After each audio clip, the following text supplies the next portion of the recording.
जय Shri Radhe dear friends. आज हम श्राद्ध से संबंधित कुछ विशेष जानकारी आपको देने आए हैं। ज़्यादातर हमारे पास ये सवाल आता है कि श्राद्ध कब किया जाए, जैसे किसी के प्रियजन जिस दिन जाते हैं उस तिथि में श्राद्ध किया जाए या कब किया जाए। तो जो श्राद्ध किया जाता है यह उस तिथि में नहीं किया जाता है जिस तिथि में व्यक्ति ने अपने देह को त्यागा है, उस तिथि में बिल्कुल नहीं किया जाता है।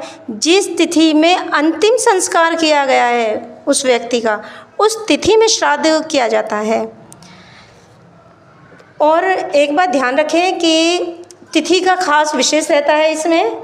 अगर आप तिथि भूल चुके हैं, आपको नहीं पता है कि किस तिथि में उनका अंतिम संस्कार किया गया था, तो आप नवमी तिथि में भी श्राद्ध कर सकते हैं। और अगर नवमी तिथि को आप किसी कारणवश नहीं कर पाते हैं, तो कोई किसी भी तिथि में गया हो और लेकिन वह भूल चुके हैं, तो अमावस्या तिथि में श्राद्ध किया जा सकता है।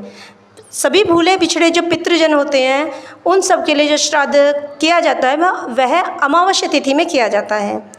अगर घर में कई भाई हैं, 2 हैं, 4 हैं, तो वो भाई अगर एक साथ रहते हैं तो श्राद्ध सब एक साथ मिलकर ही करेंगे। और अगर अलग अलग रह रहे हैं भाई तो वह सब अलग अलग श्राद्ध करेंगे।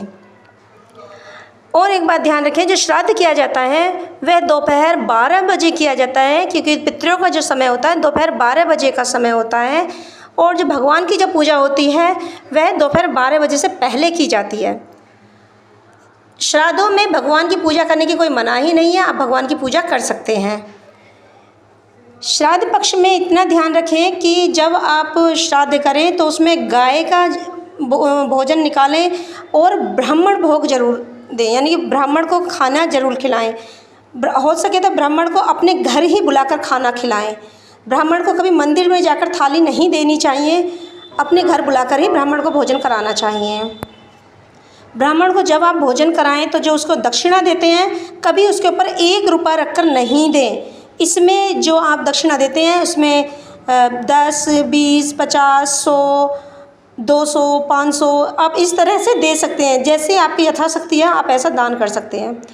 तो इसमें एक बात और ध्यान देने की है कि जब आप श्राद्ध करते हैं तो श्राद्ध करने वाले खासकर उस दिन जिस दिन श्राद्ध किया है उस दिन साबुन से नहीं नहाना चाहिए और ना ही अपने बाल कटवाने चाहिए। वैसे तो 16 श्राद्ध जो होते हैं उन 16 श्राद्ध तक वर्जित होता है बालों की कटिंग कराना, तो हो सके तो आप खास उस दिन बालों को कटिंग न कराएं।